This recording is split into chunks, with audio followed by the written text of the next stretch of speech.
Thought you'd catch me sleeping. Not today. Yeah, I just got done doing a 24-hour stream yesterday at Twitch TV at Snoob. Check it out.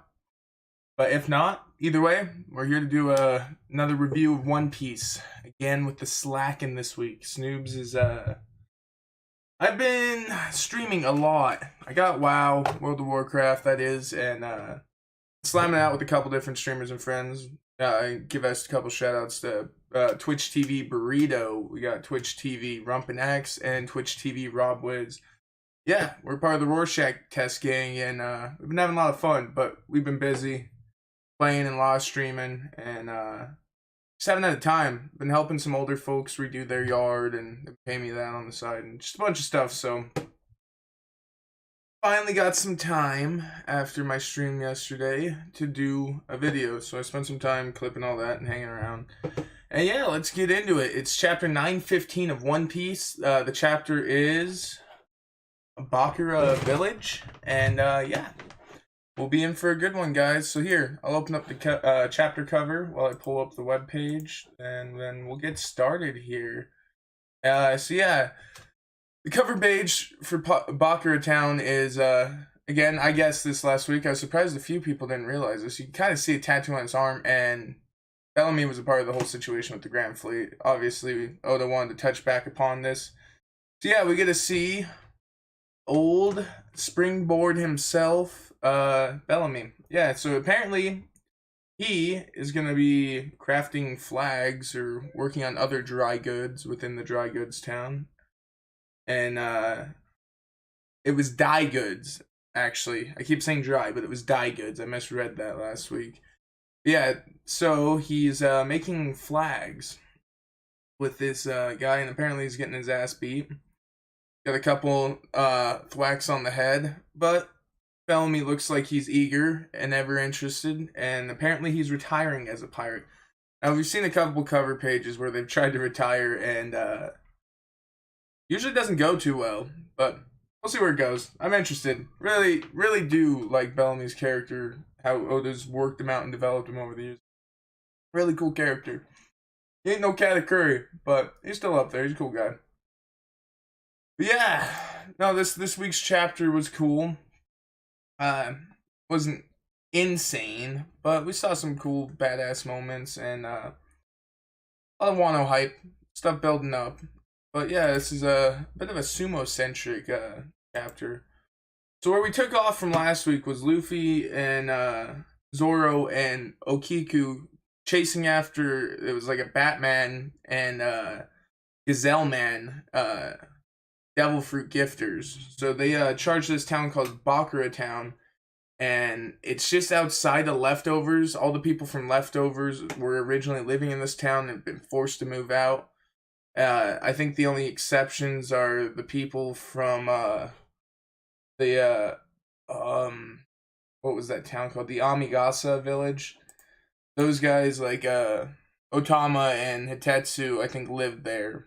That was actually their living location. But most of these people are moving to Leftovers town to survive together.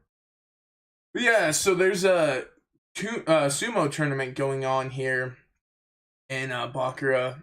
And, I mean, it's obviously a perfect setup for Urashima, who we saw hanging out in Leftovers earlier.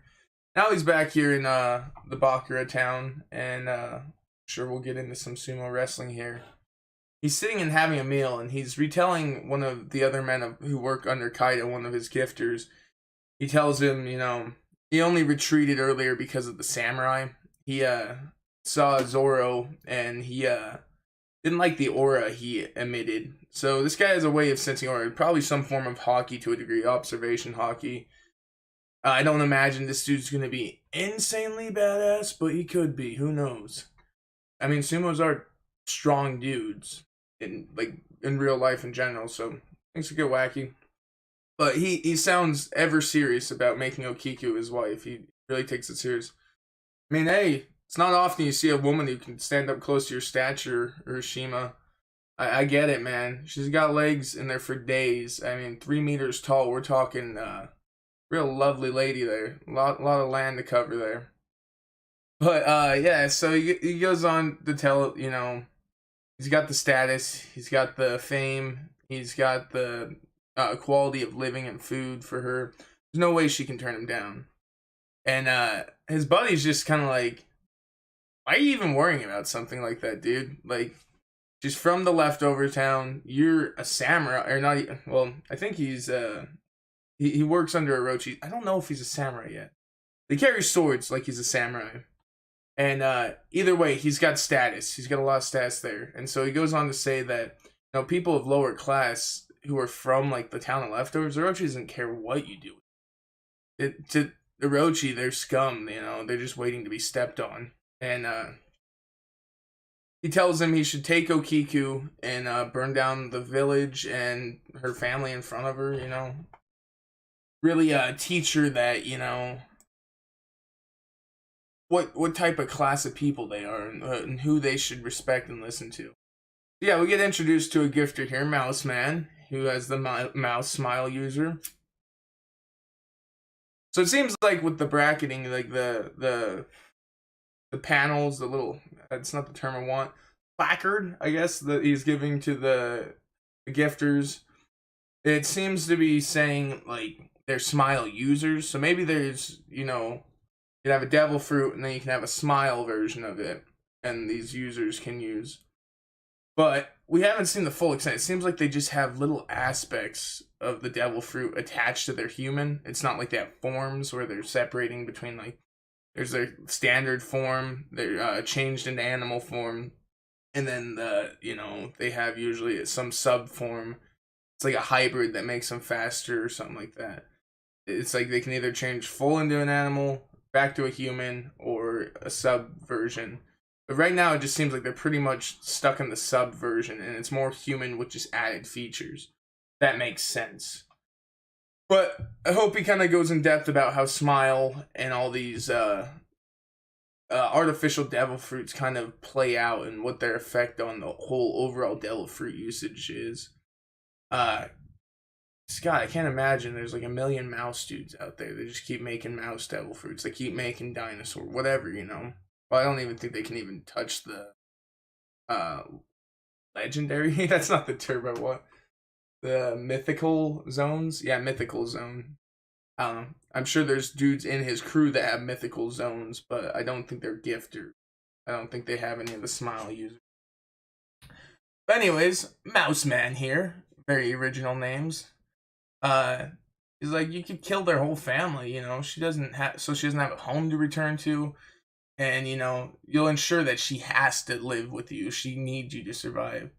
Like, you have samurai blood in your veins. Okay, yeah. So I forgot, but yeah, then he is a samurai. He's got samurai blood in his veins. And there's a clear social hierarchy here, is what it goes on to talk about. Yes, so it's Edo period Japan, very feudalistic. You know, it's a country being ran by stature and a 1 percentile, and there's a few that sit in the 2% that are enjoying it, and then the rest are just in the bottom 98. Work for everyone else to have better lives, pretty much. And he goes on to just keep stroking his ego. He's like, you're a superstar athlete, and he's like, there's no need for you to deal with lower class. He's like, it's just a bad example for others, and all you're gonna do is show them to respect and understand that hierarchy by taking Okiku and burning her house down, her family, her village, whatever. Urashima's just sitting there kind of like, I guess you're right. He's just drooling over Okiku.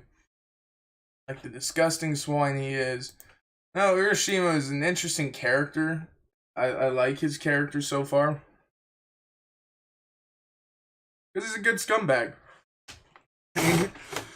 He's not going to enjoy a sumo scumbag. He's going to be a fun one. The same as we'll see with Hold'em this chapter. Because yes, we do get to see Hold'em. Little spoiler early on in the review. The late chapter review, that is. But yeah, so Urashima just like chucks his bowl of rice down. He's like sitting there thinking of Okiku, and it's getting him all riled up. He's like, yeah, I can do whatever I want with Okiku.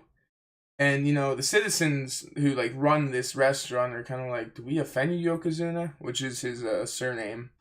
He's like, did that not suit your taste? They're all freaked out and worried. and he points at this little raccoon here, and he wants it. He wants to eat the raccoon. He's like, I have a craving for raccoon dog. He's like, cook it and feed it to me. And they're like, it's been in our family for years. It's a pet. And he's just like staring like this, just like, I love raccoon dog meat. He's specifying the raccoon dog meat. And Chopper, let's hope you don't run into Urashima, man. You're gonna be running around screaming.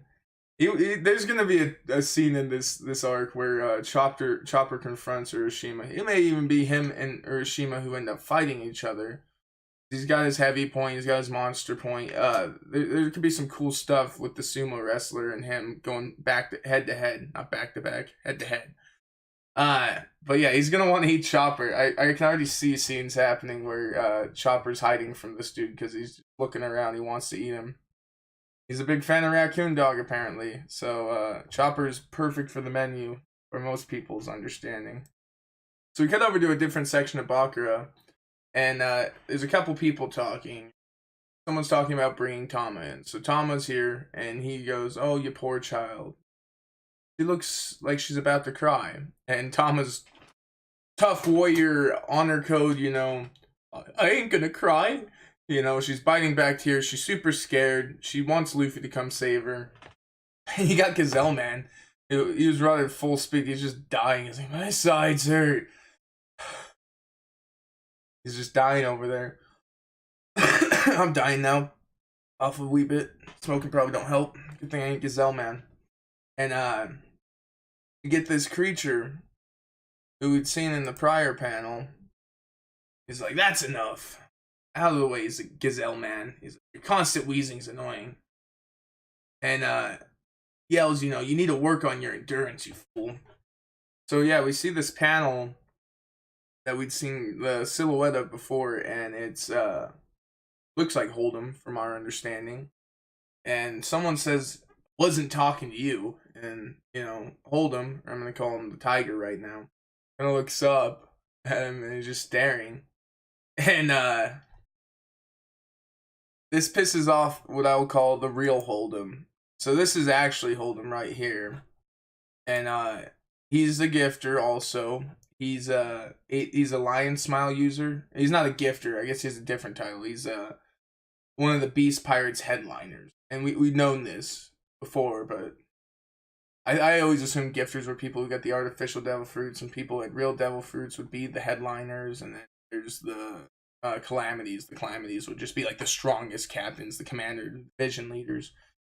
But no, he's got a smile devil fruit. So, anyways, Oda's having a blast with these artificial devil fruits. I don't think he just wanted to do just straight devil fruits. So I think he likes the weird cross blends that are going on. Is definitely interesting. This guy's got a lion on his belt. It's got some paws. And I'm curious about the application. So I think you get the enhancements that the animal you are currently having the smile fruit of. He probably is like a strong primal, agile hunter to some degree. But I want to know how he uses the lion. Like, does he just have... It doesn't seem good. Like, you have to get the people close to the lion's mouth. It's on your stomach. I don't know. Either way, like, maybe the lion, like, partially comes out. I don't know. I'm interested to see what he does with this stuff, man. I don't know how to even, like, think about applying it. But yeah, he's going off on the lion belt, and he's like, stop staring at my face all the time, I guess he doesn't like the fact that he has a lion on his belt staring at him all the time, I'm sure he enjoys his devil fruit to some degree, but it kind of seems like his lion that's on him pisses him off. Yeah, he just punches in the head. And Tama has no idea what the hell's going on. She just cried, and she's like, he's got a lion coming out of his stomach. Just freaking out. Trying not to cry. And then, we get this awesome panel right here of interaction between the lion and Hold'em here. The lion just growls at him. He's pissed off. And Hold'em's like, why are you looking at me so defiantly? And he just, after punching you in the head, the lion's like had it up to here with that. And he just takes his paw and just claws at his balls, you know, just claws him where it really hurts. And Hold'em just cries out in pain, and his crew, apparently this is like a special move that he uses. He's like, there it is, the lion's bullseye shot. Maybe the bullseye is something else, you know, little finger, 1,000 Years of Death, Naruto reference there. Who knows?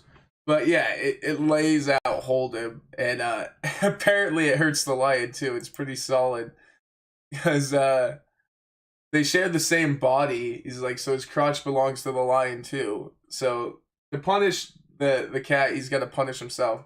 I guess when Hold'em punches the lion, it's just in his stomach, it kind of hurts, and he's trying to teach the lion a lesson. But yeah, they're both just wallowing in agony on the ground right now.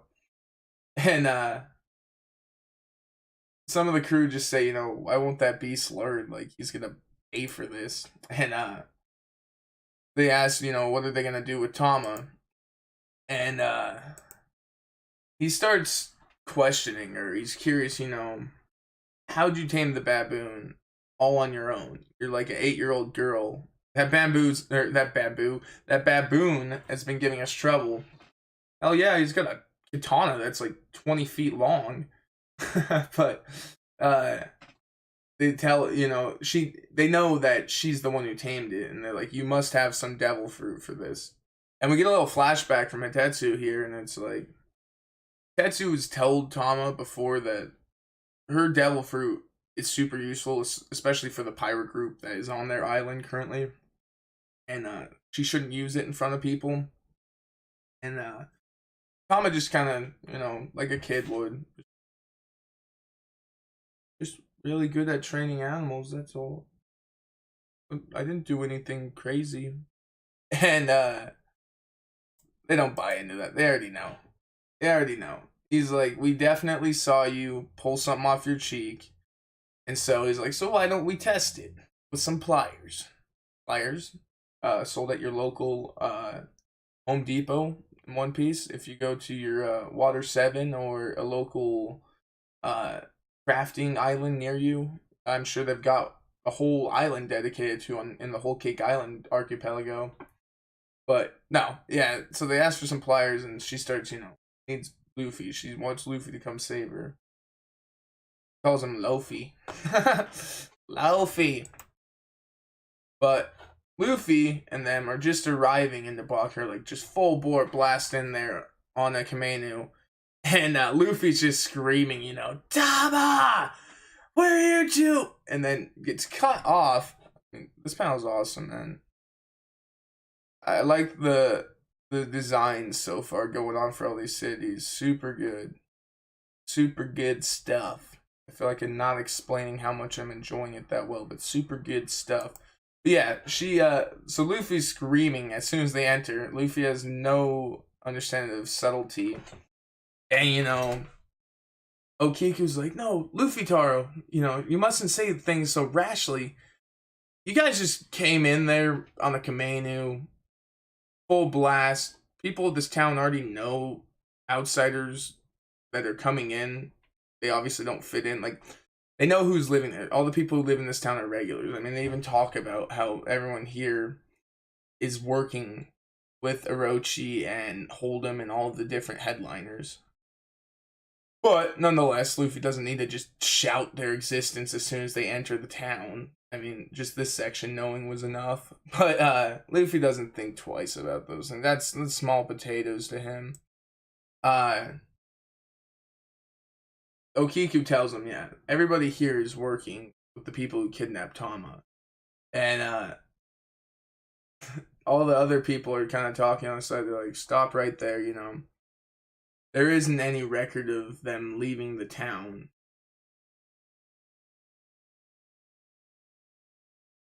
I don't know what that means. I'm reading. I don't know what that means. But anyways, Luffy isn't fixated on this. You know, I'll just deal with them the way you deal with everything that's fodder. Gotta love Oda. They took out a good chunk of the fodder because now he just made slightly stronger fodder that Luffy actually has to fight. But all these dudes, they don't have the willpower within themselves to stop his conqueror's hockey. And yeah, Luffy just lays down everyone over there. You know, I don't have time for this. We're looking for Tama. Take a nap. We'll catch you on the way out. And Okiku's kind of like, what was that all about? And did you do something? And they just say simply like hockey. Like Luffy's just like hockey. And Zoro's busy like, how are we gonna find her? Like there's thousands of people in this town right now. Where do we even look? And everyone else in town's like, man, that's a big Kamenu.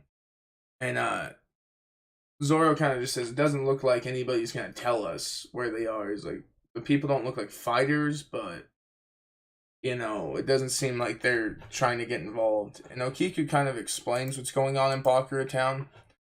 The people living here have been living their whole lives here, and until like about 20 years ago, when Odin's castle stood at the base, the city was very energetic and popping. But Orochi's subordinates have kind of done what they wanted with the town, and now the people of this town have either learned to coexist or get on out. And apparently I didn't take a picture. I thought I did, but I didn't take a picture of it. But it shows, you know, trade sections down each side of the streets that have been overrun with kind of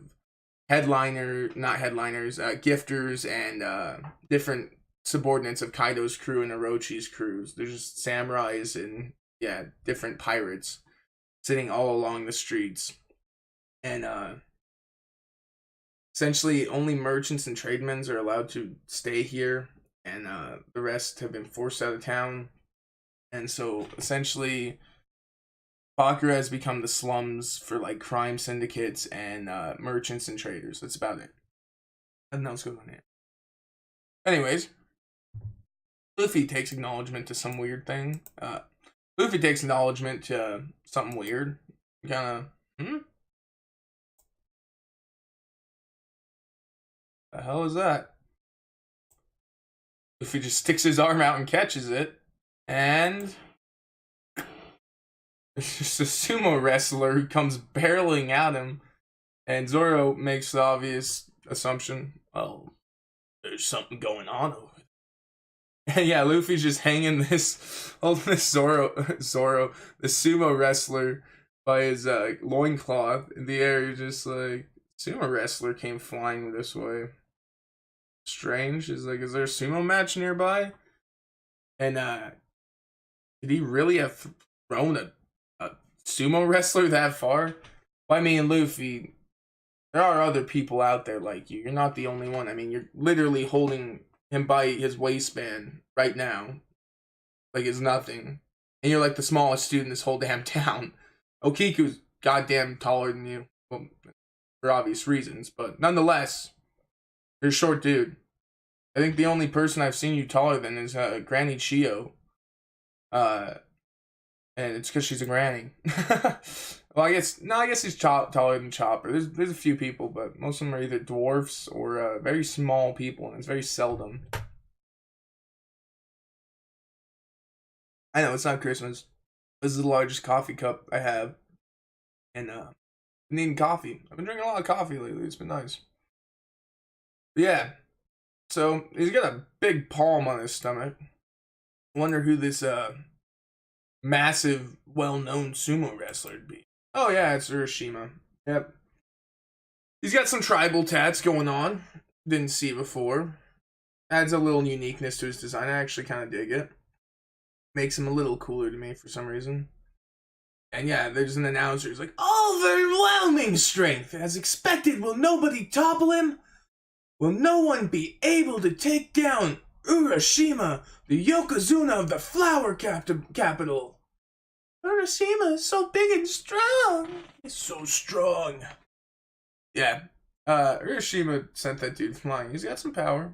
Like I said, I'm not undermining the sumo. He could definitely be a valid fighter. He also just kind of seems like a side character douchebag that's going to kind of lead to a bigger situation because Straw had screw with him. Like, Luffy or Zoro's gonna, like, cut down this dude. And then, he's gonna go crying to Orochi, and things are gonna start getting serious. Something like that. But it's not Luffy or Zoro who deals with him in this chapter. I feel like he's not done. We'll see. We'll see. We'll get to it. One piece at a time. But yeah, so there's all these people fighting him. And there's a special competition. It's like whoever can knock down Urashima will earn 500 gold. They're using the term gold too. So berries are not the common currency. They probably use gold, the actual gold. And we'll see how that kind of weighs out. It might be like, hey, the inflation rate of everything outside, 500 million berries, it's kind of not mind-blowing anymore. But 500 gold could be, like, say, 1 billion berries. Who knows? You know? But they're trying to get people to try and knock out Urashima. They're having this big competition. So, obviously, a ton of people are showing up. And he's like, it doesn't matter if there are a lot of people in the ring. He's managed to knock down 19 people on his own. And all these guys are saying, we have the perfect plan to get the prize. You know, they all have these plans. And he's like, on the other hand, how many bones has he broken? He's broken 10 arms, 15 legs, 52 ribs, 4 skulls, and 7 spines. That's 88 broken bones in total, and 4 contestants are unaccounted for. This dude's just beating the piss out of people. He's just, you know, it's like Luffy in Doflamingo's competition. His big gladiator fights. You know, he was taking out like 100 people, breaking all their bones. I mean, Hiruden got effed up by Luffy. He just cleaned. So yeah, they're beefing up Urashima. We get a little more about how badass he is, I guess, and it's like his strength is inhuman. If you're gonna bet, you should bet on him, and he's undefeated apparently. The undefeated monster Yokozuna Urashima. It seems kind of like his epithet. He's the undefeated monster. How they set it up, but it could just be the announcer hyping him up. But all the women love him. Goddamn. Feudalistic Japan was a time to be a fat dude. All you had to do was just push dudes out of rings. You'd have the ladies squealing for you. Now, literally, all the girls are freaking out. But Urashima notices someone coming in. His eyes just bug out. He has a little Sanji moment here. And he just sends those other dudes flying who were charging at him because he's way more focused on what's going on in the background. And does his lovely lady arrive, Kiku. And he misinterprets as her being here. Kiku's nervous. She's like, he's like, so you followed me here after all. He's like, have you decided to be my bride? And all the other ladies, the geishas and stuff, are like, what? You say she's going to marry Urashima? And yeah, the announcer starts going off about how there's this big change of events, you know. The announcer starts going off about how there's this big change of events, you know. It's Okiku's shown up, which they don't know it's Okiku. They just say a lady's shown up. And what a lucky gal, you know. Tale of love at first sight. And all the other people are like, what a scandal! And so Okiku's thoroughly embarrassed at this point. She already is uncomfortable about dealing with the student leftovers and keeping him away. And now she's in a crowd of people who adore him. And this guy's professing his love to her. And she starts to hide behind Zoro. The naivety of her 3-meter height that Zoro cannot keep up with. Why does my camera lighting keep changing? What the so yeah, she keeps hiding behind Zoro, and Zoro's just kind of like, girl, you're like 3 meters tall. Literally, I stand up to like the bottom of your boobs. That's not gonna work. he knows you're here. And she starts having flashbacks. She's like, he decides everything on his own. You know, he tells her, you know, there's a big tournament, and if she wants, he would appreciate if she comes by. And the whole time, she's like tried to save Taba's life. She's like cradling a half-dead child in her arms. He's like, yo, just come by and see my big tournament later on today. He's like, it'll be a lot of fun, you know. You should have the free time, right? But yeah, he's just a very self-indulgent man. He's grown up in the 1% of not Japan, Wano. I keep wanting to just say Japan since it's the theme, but Wano. But he doesn't care about the lesser people here. He's used to probably seeing people die all the time. And so he just started screaming, you know, like, "Oh, Kiku came to save me. You lot, go get her. Escort her over to me." And they're like, "Damn, bro, we didn't know you were so good with the ladies." He's like, "I admire you even more now. But I should have expected that much," you know. They're just stroking his ego more. All of his, like, sumo friends and, like, buddies, his essentially henchmen, are just, like, so stoked on him. Luffy doesn't even care, though. Luffy's just like, "Hey, there's more important stuff going on here." He's like, "There's a kid. Her name's Tama." You know, he's taking on a lot of responsibility with Tama. He really feels responsible for her because of her relationship with Ace. He wants to help her. And so he's worried about her. You don't see Luffy this panicked usually, even. But yeah, he starts screaming. He's like, "Where's the boss of this town?" He's like, "She should be with him." Instantly, Luffy just, "Take me to the head honcho BA dude. Let me see this guy, and I'll give him a talking with my fists." And that's just how Luffy handles things, you know. But they're all fixated right now on Okiku. You know, a lot of them are just like, you know, what the hell is going on here? They're like, "That woman, what a vexing Cinderella story." And his other guy's like, "She's a bit bigger, but when compared to normal women, but she's perfect for Hiroshima." You know, and so they grab her, and one of the guys is carrying her off to take her back to Hiroshima. And Luffy's like, "The heck, Zoro? You're just gonna let him take her? Like, what are you gonna do?" And Zoro's just like, yeah, man, cutting down naked men is a bit... Even Zoro has his lines. He doesn't cut down a naked dude. You'd think that would be more apt. Like, you get this naked bastard away from me. He's trying to, like, get near me. But Zoro just doesn't even want to put his hands in there. He doesn't want to deal with that situation. And nonetheless, he doesn't really need to. Things kind of handle themselves. You got Hiroshima just, like, freaking out at the crowd. So the crowd's going off about how, you know, she's from outside the village. You know, she works at tea house and leftovers. She's a low-class person. Like, that's vulgar for her to be here. She's like, "Get her out, chase her out of here." All the townspeople. Hiroshima ain't having none of this. Even this man's got a bit of a heart. Like, "Silence, you filthy commoners. In the eyes of a samurai, you're all low class. Your lives are insignificant. It is I who decides whether you live or whether you die by my hand."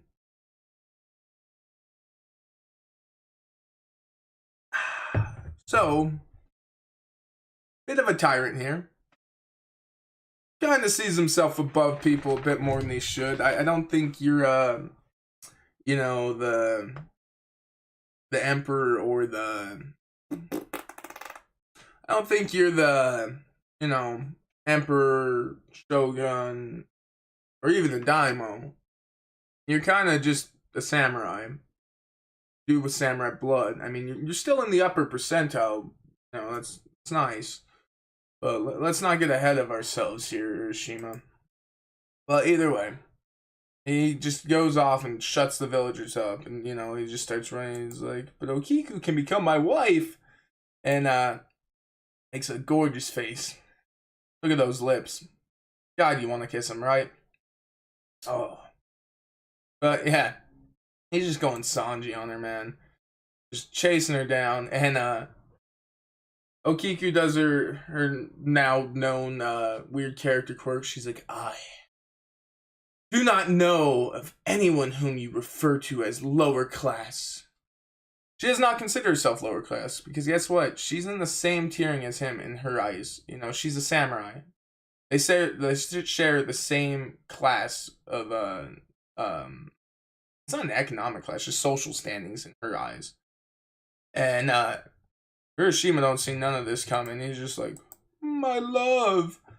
And boom, we got the badass babe ass. Okiku just cuts his top knot right off. Look at that. And he's not. He hasn't even let it hit him yet. He's just so absorbed in his love for her, and then it hits him. It hits him hard, and she just sends him even deeper cutting lines. Surely you jest. The only vulgar thing here is your heart. Goddamn, Okiku, woman after my heart. People are shipping Zoro and Okiku. Don't think it's gonna happen.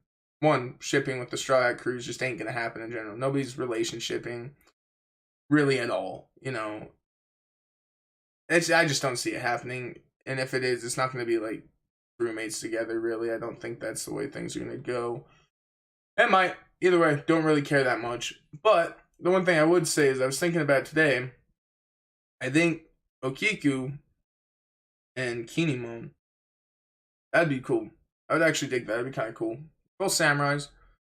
And, you know, Kinemon has a thing for the ladies. I'd like to see him get a nice, beautiful lady. And, oh god, he would love a tall lady. He's the Sanji of Wano, you know?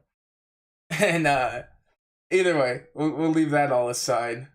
But yeah, everyone's freaking out, you know? All of, Urashima's, like, henchmen are just like, the Yokozuna top knot. No big deal.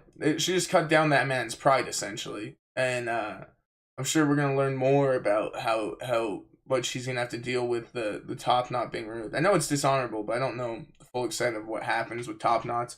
But yeah, these dudes are freaking out. And Zoro and Luffy are just eating it up. They're just like, Luffy's just loving it. He's like, awesome! Kiku is so cool. And he's like, it's getting interesting now. And Zoro's like, it's too early to be calling the boss out. And we're gonna get some good stuff. And thank you, Oda. Thank you. On this page, I do not see anywhere where it says on break next week. So, from my understanding, we will get 9/16 before our break. Oh boy. Well, we'll be waiting 2 days, Zoro. 2 days, Zoro. But yeah, also 2 days, Oda. Show me what you got, baby. I'm ready.